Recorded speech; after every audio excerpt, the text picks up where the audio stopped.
In the suffocating humidity of the Solomon Islands, by January 1943, the battle for Guadalcanal had devolved into a contest of attrition. While the grand strategy involved naval bombardments and infantry battalions, the reality on the ground at Point Cruz was far more intimate and far more lethal. Here, the war was not decided by artillery barrages, but by silence and patience. The United States Army, equipped with the finest mass-produced weaponry of the industrial age, found itself paralyzed by an invisible enemy hidden within the ancient banyan trees. In this deadlock, 2nd Lieutenant John George stood apart. He carried a weapon that belonged to a different world, a civilian sporting rifle, mocked by his superiors as a toy. But in the specific hell of the jungle, where standard doctrine failed, this anomalous weapon and its owner would demonstrate a fundamental truth of warfare, that precision, in the hands of a master, outweighs volume. The stalemate at Point Cruz by the third week of January 1943. The American offensive on Guadalcanal had transitioned from a desperate defense of the perimeter to a methodical grinding down of the remaining Japanese forces. The 132nd Infantry Regiment, having relieved the exhausted Marines in late December, found itself tasked with clearing the coastal groves west of the Matanico River. On maps held at division headquarters, the area was designated simply as the Point Cruz Groves. To the men on the ground, however, it was a topographic nightmare that negated the overwhelming material advantage of the United States Army. The terrain here differed significantly from the grassy ridges of Mount Austin, where the battalion had spent 16 days battering against fixed bunkers. In the groves, the enemy had no concrete pillboxes. Instead, they had the jungle itself. The dominant feature of the landscape was the banyan tree massive, ancient structures with aerial roots that formed intricate lattice, trunks 8 feet thick and canopies reaching 90 feet into the humid air. These were not merely trees. They were natural fortresses, offering thousands of potential firing positions that were invisible from the ground. The Japanese defenders, remnants of units that had retreated west from Henderson Field, understood the geometry of this battlefield better than the Americans. They had abandoned the tactic of the banzai charge in favor of a doctrine of silence and invisibility. Among these defenders were 11 specialized marksmen, operating in pairs or alone, armed with Arisaka-type .98 rifles equipped with scopes. They were not fighting to hold ground in the traditional sense. They were fighting to exert psychological paralysis. Between January 19th and January 21st, the reality of this paralysis set in. On the 19th, Corporal Davis was killed while performing the mundane task of filling canteens at a creek. There was no warning, only the crack of a rifle and a body falling into the water. On the 20th, 2 men from L Company were struck down while on patrol. On the 21st, 3 more soldiers died. One was shot through the neck, a hallmark of precision fire from a tree that the patrol had already walked past twice. The psychological impact of these casualties outweighed the numerical loss. In the dense foliage, the standard American infantry tactic of fire and maneuver broke down. A platoon could not maneuver against an enemy it could not see. The standard issue M1 Garand, while a superior battle implement in terms of volume of fire, was equipped with iron sights. In the low light of the canopy, against a motionless target 80 feet up in the shadows, the unmagnified eye was useless. The soldiers began to feel the acute strain of being watched. The jungle, already a source of misery due to malaria and heat, became a hostile entity where every branch could harbor death. By the evening of January 21st, the situation had become untenable. The Japanese snipers had killed 14 Americans in 72 hours. The advance had stalled not because of a lack of manpower, but because of a specific tactical deficit. The battalion lacked the ability to deliver precise, observed fire against concealed targets. The battalion commander, witnessing his unit's morale erode with each unseen shot, recognized that industrial warfare had reached its limit in the groves. He did not need artillery, which would only splinter the trees and create more cover. He needed a counter-sniper. It was in this atmosphere of frustration that the commander summoned 2nd Lieutenant John George. For weeks, George had been a subject of mild derision among the officer corps for his insistence on carrying a heavy, civilian hunting rifle, a Winchester Model 70 with a Lyman Alaskan scope. It was a weapon designed for the controlled environment of Camp Perry or the deerwoods of North America, not the mud of Guadalcanal. But as night fell on January 21st, the mockery evaporated.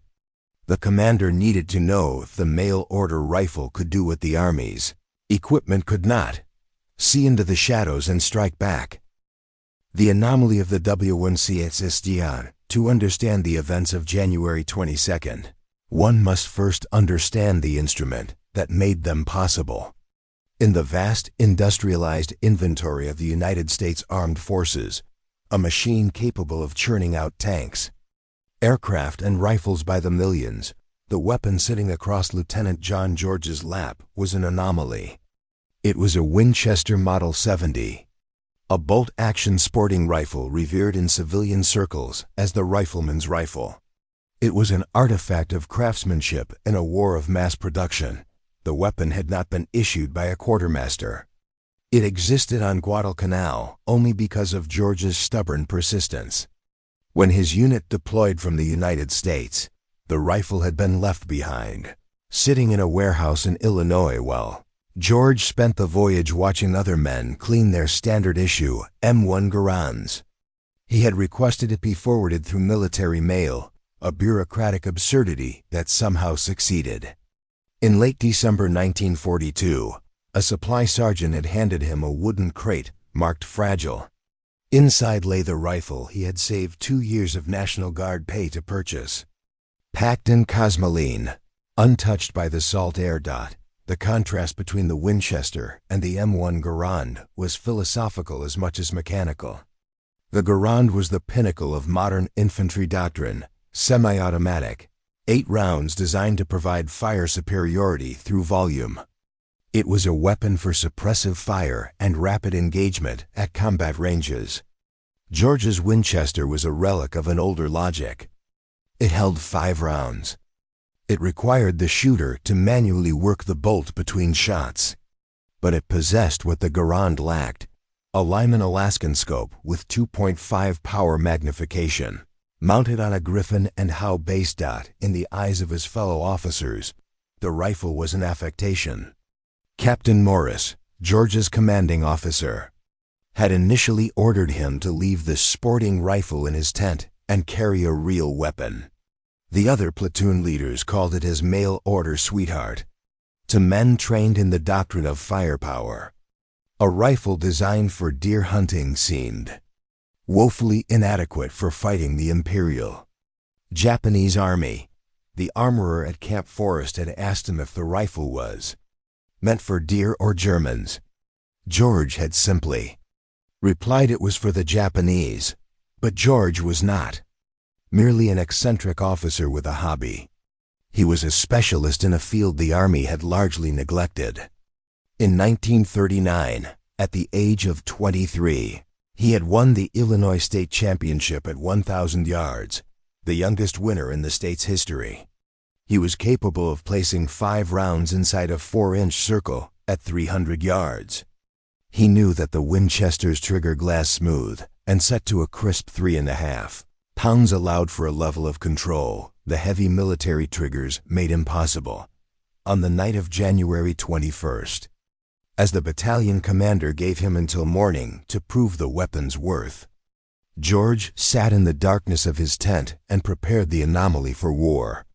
He stripped the action, removing the last traces of shipping grease. He checked the scope mounts, ensuring the optics had not shifted during the transport. He loaded 5 rounds of .3006 hunting ammunition he had personally packed in Tennessee soft point cartridges that ballistically matched the military ball ammo but were crafted for expansion. The rifle weighed 9 pounds. The scope added another 12 ounces. It was heavy, cumbersome, and slow. But as George looked through the glass that night, adjusting the eye relief, he knew something the skeptics did not. The Garand was built to win battles through volume. The Winchester was built to end a life with a single pull of the trigger. In the morning, the debate between volume and precision would be settled in the banyan trees.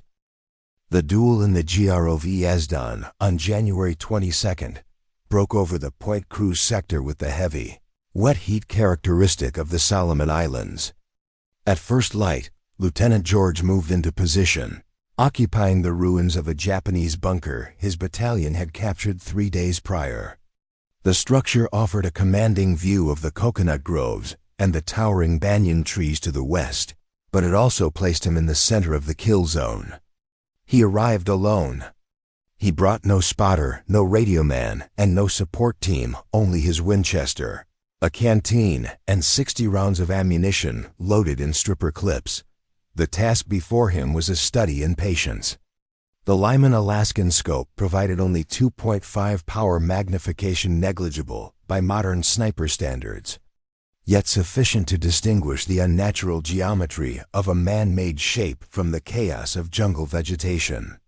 George settled into the bunker, his breathing slowing to match the rhythm of the morning, and began to glass the trees. He scanned from left to right, top to bottom, filtering out the distractions of the jungle, the birds, the insects, the distant thud of artillery, to focus solely on anomalies in the texture of the canopy. For hours, the jungle appeared empty. Then, at 9:17, the silence of the image broke. Through the lens, George detected a subtle shift in a banyan tree 240 yards away. There was no wind, yet a branch had moved. He held his focus. The movement repeated. High in the fork of 3 branches, 87 feet above the ground, a dark shape materialized. It was a Japanese sniper facing east, watching the supply trail used by the 132nd Infantry. George made the calculations instinctively. He adjusted the scope 2 clicks to the right to account for a slight drift. He verified his stability. The trigger of the Model 70 broke at exactly 3.5 pounds. When George applied the pressure, the rifle recoiled into his shoulder, and the sharp report of the .3006 cracked through the humid air. 240 yards away, the dark shape jerked violently and fell. Tumbling through the branches to the base of the tree, George immediately worked the bolt, ejecting the spent casing and chambering a fresh round. He did not celebrate. He waited. Japanese doctrine dictated that snipers often worked in pairs, shooter and spotter. If one was dead, the other was nearby. He scanned the adjacent trees, searching for the reaction. At 9:43, 26 minutes after the first shot, he found the second man. 60 yards north of the first kill, a soldier was descending the trunk of a tree, attempting to retreat. George tracked the movement, applied the necessary lead, and fired.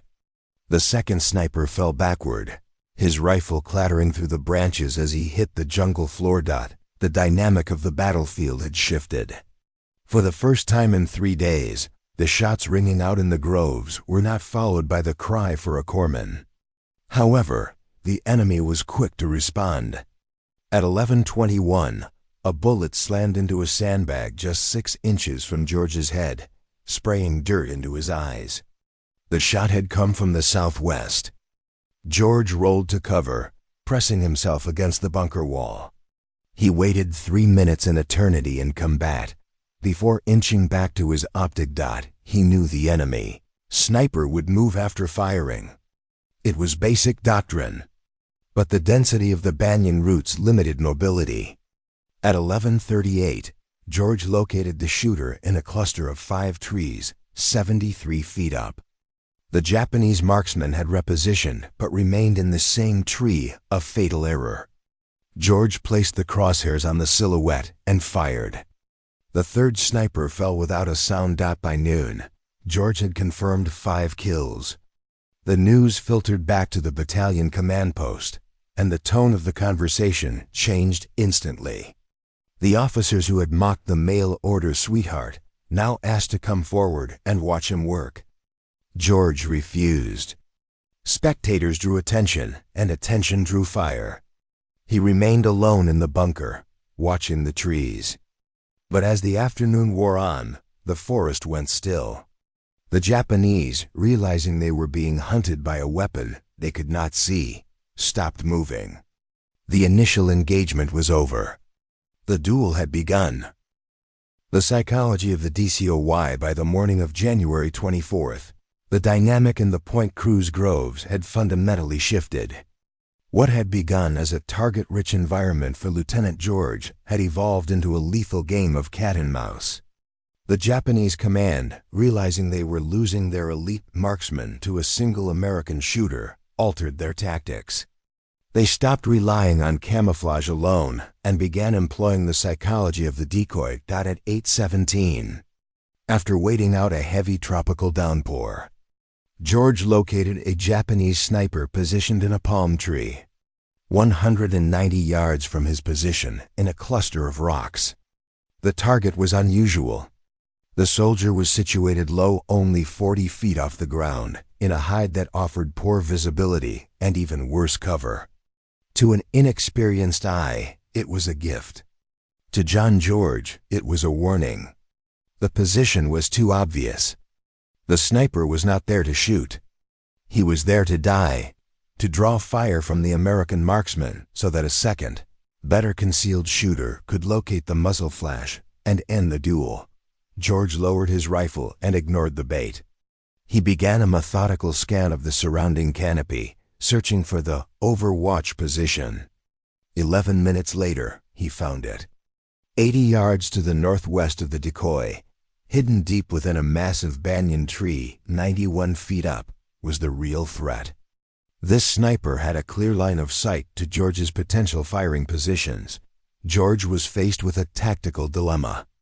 If he engaged the hidden sniper first, the sound would alert the decoy, who might spot him. If he engaged the decoy, the hidden sniper would immediately fire on his position. George chose to use the enemy's trap against them.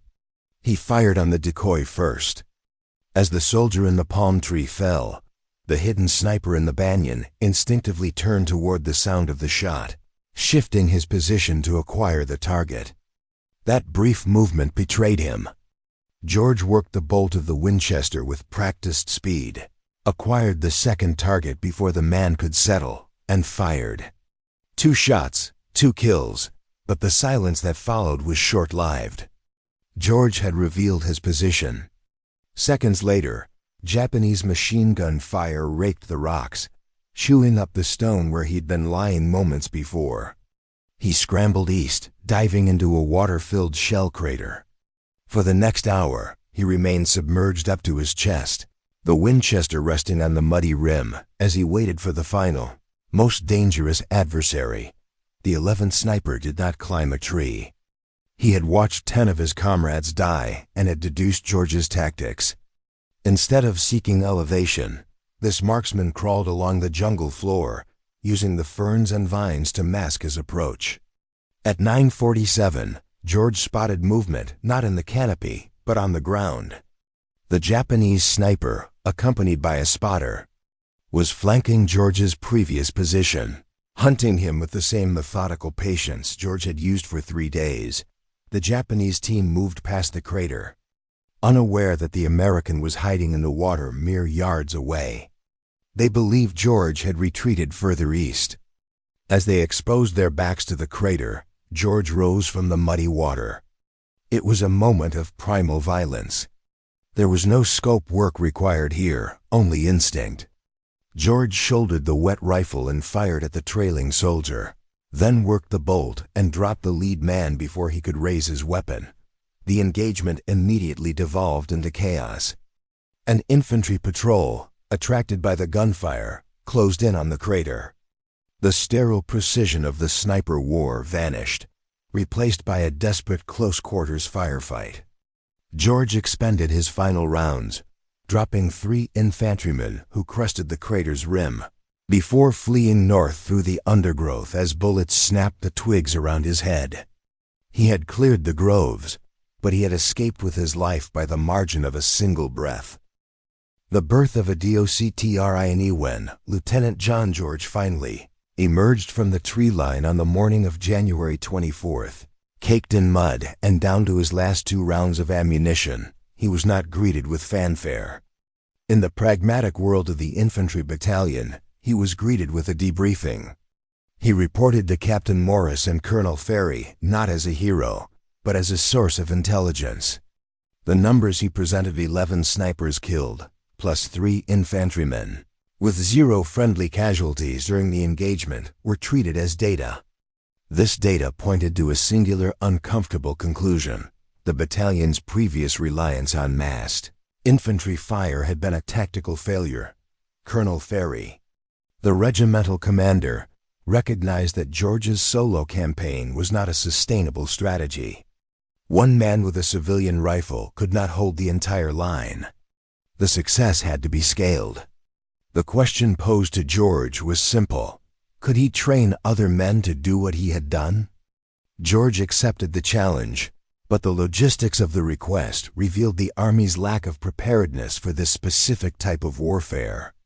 There were no more Winchester Model 70s. Instead, Division Headquarters scraped together 14 Springfield N1903 rifles equipped with 8-power, unertl scope specialized equipment left behind by the Marines. These rifles were heavy, delicate, and temperamental, but they offered the magnification necessary to see into the shadows.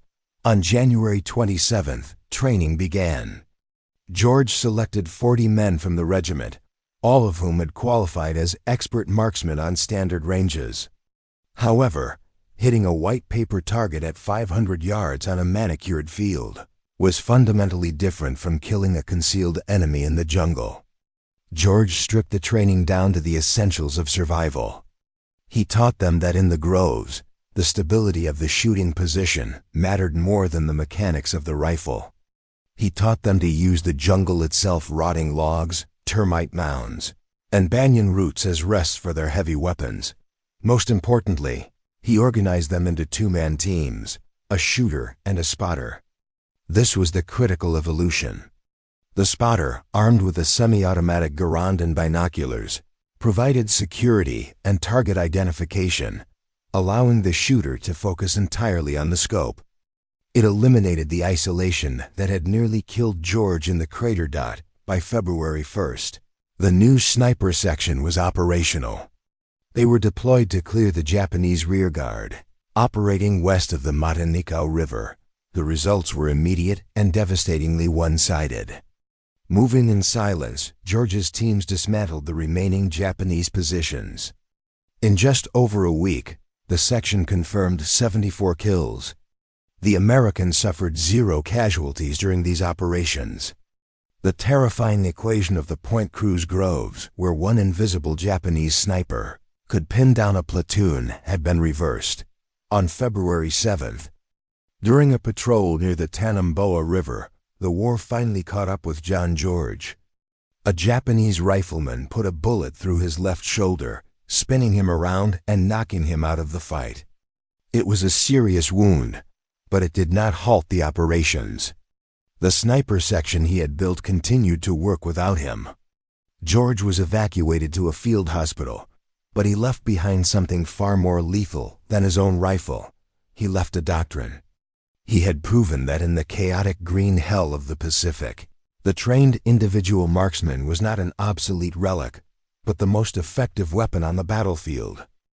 The long patrol in Burma, the war for John George, did not end with a wound on Guadalcanal.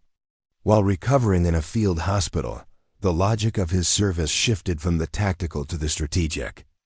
The United States Army was preparing a new, classified force for the China-Burma-India theater, a unit designed to operate deep behind enemy lines, cut off from supply, moving through terrain considered impassable by conventional standards. They were officially the 5,307th Composite Unit, provisional. History would know them as Merrill's Marauders. George, bored by convalescence and drawn to the irregular nature of the mission, volunteered. By April 1943, he was in India. The nature of this new campaign required a different approach to his primary tool. The Winchester Model 70, so effective in the static defense of the Point Cruz groves, was too heavy for the grueling 100-mile march anticipated in Burma. George approached the problem like an engineer. He removed the robust Lyman Alaskan scope and replaced it with a Weaver 330, sacrificing optical clarity for a savings of 8 ounces. He stripped the beautiful wooden stock, the pride of a civilian marksman, and replaced it with a lighter synthetic version. He shaved the rifle's weight from nearly 10 pounds down to 8 pounds, 14 ounces. In a war where men would collapse from the weight of their own canteens, those ounces were the difference between endurance and failure. The Marauders entered the Burmese jungle in February 1944. If Guadalcanal had been a knife fight in a closet, Burma was a marathon through hell. The terrain was vertical, the vegetation dense, and the heat suffocating. The enemy was no longer just the Japanese Imperial Army. It was the environment itself. Typhus, dysentery, and malaria decimated the ranks faster than bullets. In this fluid, exhausting campaign, the role of the precision rifleman changed. There were no bunkers to watch for days, no fixed lines to defend. The combat was sudden, violent, and often at point-blank range. Yet, on 3 specific occasions, the Winchester proved its worth. During the agonizing march toward the Muchina airfield, George used the rifle exactly 3 times. The first was at a river crossing. At 412 yards, George spotted a Japanese officer directing troops. The distance was extreme for open sights, but routine for the scoped Winchester. 1 shot, 1 kill. The second engagement was at 380 yards against a machine gun crew that had pinned down a patrol. The third was at 290 yards against a Japanese sniper. 3 shots, 3 kills. In each instance, George fired only once. He understood that in the deep jungle, the distinctive crack of the bolt-action rifle was a signature. To fire twice was to invite a mortar barrage, but these moments were rare. As the campaign dragged on, covering over 700 miles of mountainous terrain, the reality of modern infantry warfare asserted itself. The Marauders were engaged in a war of movement and volume. The semi-automatic M1 Garand and the Thompson submachine gun were the tools of choice for ambushes sprung at 20 yards. The elegance of the single perfect shot was becoming a luxury. By the time the Marauders captured the Muchina airfield in May 1944, the unit was a shell. Of the nearly 3,000 men who had marched into Burma, the vast majority were casualties not of the Japanese, but of disease and exhaustion. George had survived, and so had his rifle. But as he looked around at the emaciated survivors of the 5,307th, he realized an era was ending. The war was no longer a place for the gentleman marksman with a custom rifle. It had become a grinder of meat and machinery, a contest of logistics and overwhelming firepower. George was evacuated in June 1944, his war over. He packed the Winchester away. It had fired its last shot in anger. The silence of the ARCHVS John George returned to the United States in July 1944, a captain with 2 Bronze Stars, a Purple Heart, and a lifetime of violence packed into 18 months. The Army assigned him to Fort Benning, Georgia, where he spent the remainder of the war teaching infantry officers the grim mathematics of survival he had learned in the Pacific. But as the Allied armies swept across Europe and the island-hopping campaign closed in on Tokyo, George began to retreat into a private silence. He was discharged in January 1947, unlike many men who struggled to find purpose after the adrenaline of combat. George turned his mind toward the intellectual. He attended Princeton University, then Oxford, eventually becoming a diplomat and an expert on African affairs for the State Department.